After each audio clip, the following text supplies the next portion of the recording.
Arto? Heh, Arto?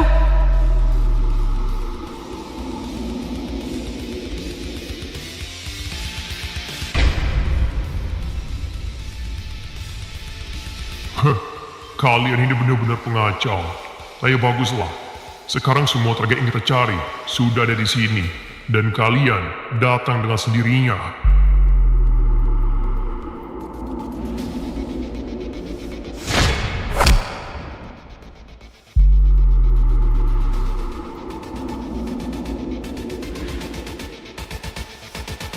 Lu apain temen gua, ah?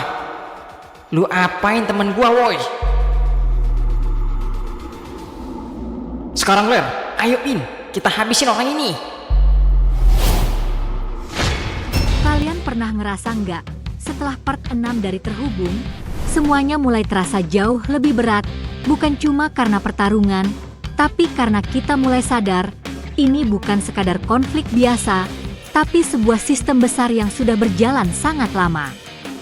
Di part sebelumnya, kita melihat Jok akhirnya ketahuan.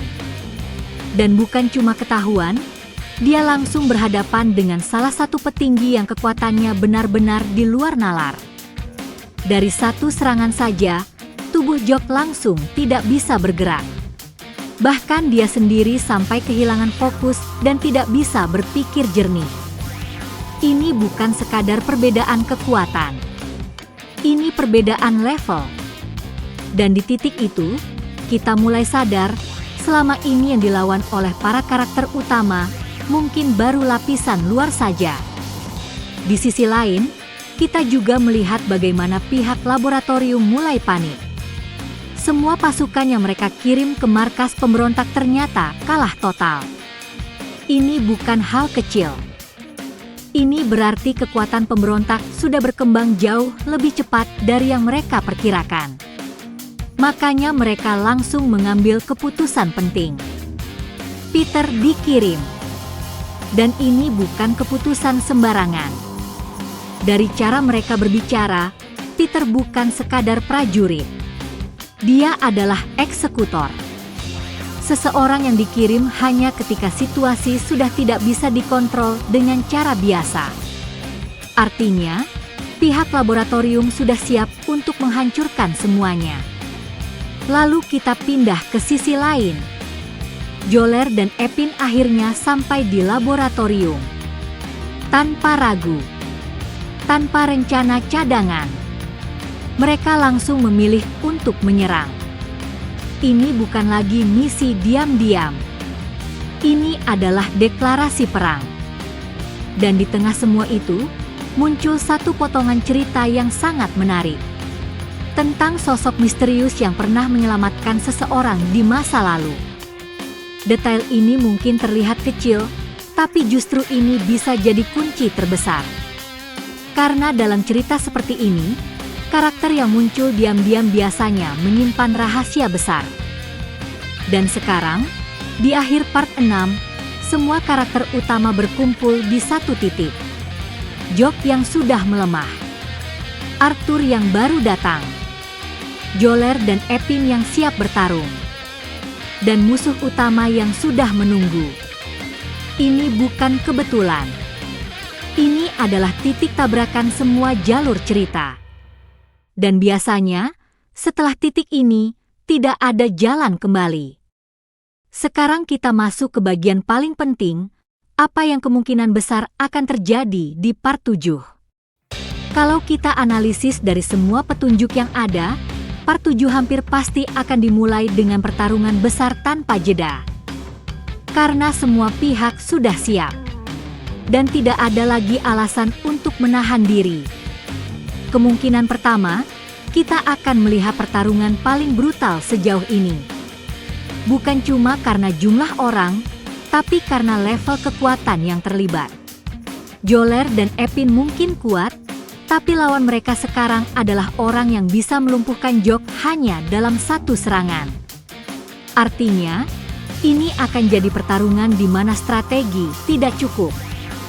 Mereka butuh sesuatu yang lebih. Kemungkinan kedua, Jock akan berada di titik kritis antara hidup dan mati.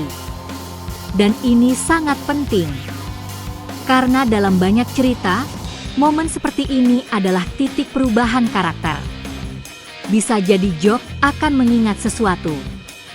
Atau menyadari sesuatu yang selama ini dia abaikan. Atau bahkan, menunjukkan sisi kekuatan yang belum pernah dia gunakan sebelumnya. Kalau itu terjadi, Jock bisa berubah dari korban menjadi kunci kemenangan. Kemungkinan ketiga, Arthur bukan sekadar penyelamat biasa. Dia datang di waktu yang terlalu tepat.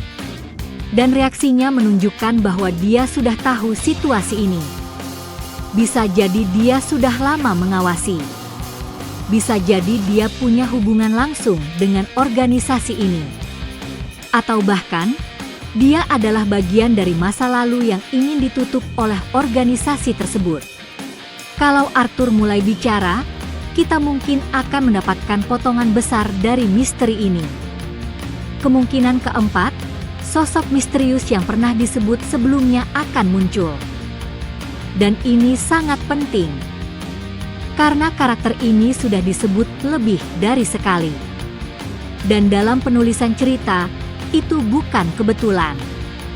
Bisa jadi dia adalah mantan eksperimen yang berhasil kabur. Atau mantan anggota organisasi yang berbalik arah.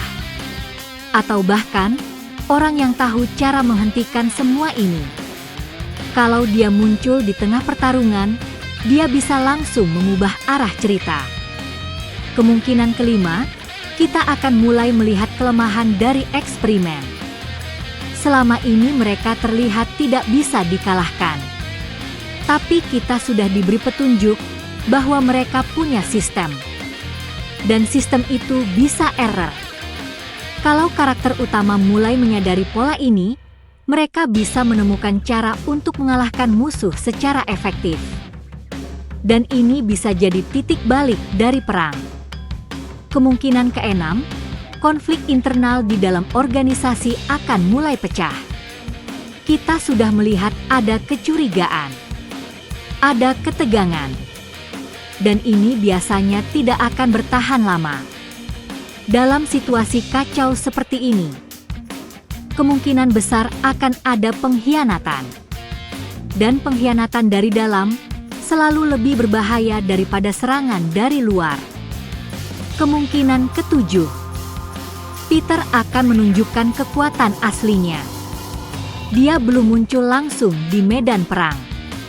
Dan itu artinya, penulis masih menyimpan sesuatu. Ketika dia akhirnya turun, itu akan jadi momen besar.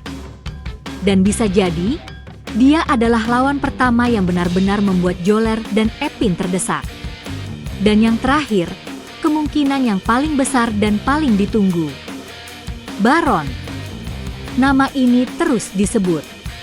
Semua karakter penting terhubung ke dia. Dan sekarang semua konflik sudah berkumpul di satu titik.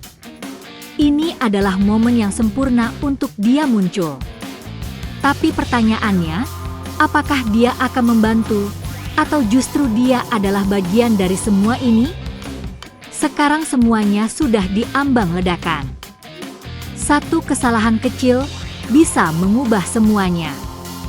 Satu keputusan bisa menentukan siapa yang bertahan dan siapa yang hilang.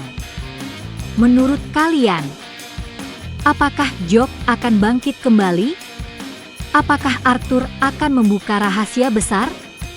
Apakah Joler dan Epin cukup kuat untuk bertahan? Dan yang paling penting, kalau Baron muncul, apakah dia akan jadi harapan atau justru awal dari kehancuran?